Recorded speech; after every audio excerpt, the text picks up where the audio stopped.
Hey, welcome to Graphic Policy Television, GPTV. I'm Brett. In my hands is Who Was the Voice of the People, Cesar Chavez, written by Terry Blas, illustrated by Mar Julia.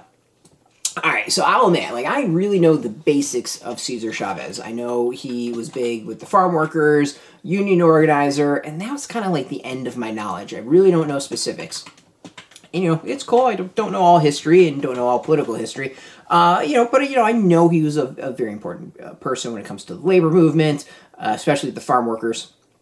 So I was very fascinated to kind of dive in and read this and learn a little bit more. And, as far as a primer, that's kind of what this feels like. This feels like a nice introduction to who Cesar Chavez is. And maybe getting you more interested to go learn more about him. So this isn't like a big biography about his life. It kind of starts off with some text, kind of walking you through things really quick, but really this is about his protests and march in support of farm workers, about like a 300-mile protest that he helped organize and led. And pretty much the entire story is about that. It's about this protest against, it was like a winemaker, and they wound up kind of blocking the grapes and causing them loss of money, and they went and were going to walk all these miles to go to Sacramento to go talk to the governor. Originally it was supposed to be like 254 miles, and then they decided to go through a bunch of towns to rest and get more support, and it wound up being about like 300 miles or so. It's interesting. I think it's a good basic introduction to Chavez. I also think the bigger is a nice introduction to organizing and labor and unions and protests. And it's kind of like I won't even call it like a 100 level. Like, this is really basic stuff, really introduction. It doesn't go too deep into things. It talks about the abuses against farm workers, but doesn't go too heavy into the abuses. It's just, they have a short lifespan. They're getting underpaid. They had to leave off. A lot of people had to leave school so they could go support their families, that sort of stuff. So it just really touches upon the basics of it, but it doesn't really go into the heavy abuses and a lot of the bigger issues. It talks a little bit about the actual organizing, the formation of the union with Dolores Huerta. But, again, it doesn't talk deep into that. It shows this protest and the march. It shows some of the resistance they came up against. It also shows some of the support they got. And then the end, talks about what they achieved through this particular protest and how much more work had to be done. So for me, it's a real basic introduction to all this.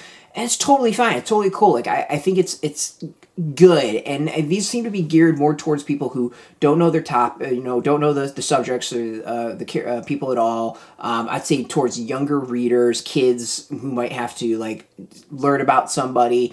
And these all so far, the Who HQ graphic novels really just feel like they're a good start to get you the basics and kind of the understanding of why these people are important, and then you can go off and read other things and go learn more details. And I think it's kind of cool. It's a really it's not even a Cliff's Notes. It's just kind of like a snapshot of one particular thing that makes them stand out, and then hopefully it spurs interest, which is cool. I actually think that's interesting and a smart way of approaching and condensing his life down to this one big moment. I think it really, really works. There could be other moments that were even bigger. I don't know, because it doesn't really touch upon that stuff.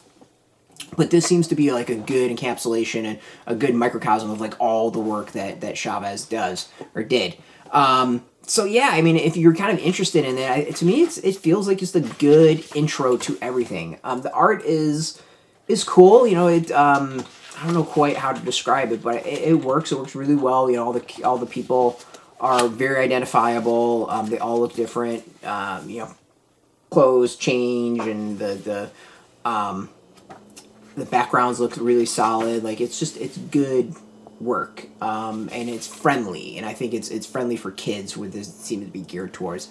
Overall, I'm happy with this. I think it's pretty cool. Again, I didn't know a lot about Chavez. Now I can go at least talk about one particular thing he's done and not sound like a complete idiot, but I understand the impact that he had and why he was important. There is a timeline in the back that kind of walks you through stuff as well. So overall, like I think it's a good introduction for people who want to learn the basics.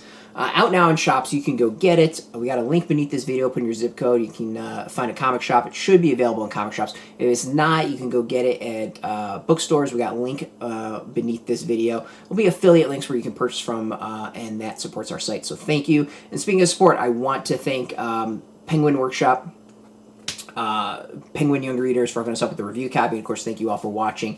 If you are into graphic novels, if you're into comics in general, check us out every single day at graphicpolicy.com. We're on Twitter, Facebook, YouTube, Tumblr, all at Graphic Policy, keeping it nice and consistent. Until next time, keep reading those comics and keep it geeky.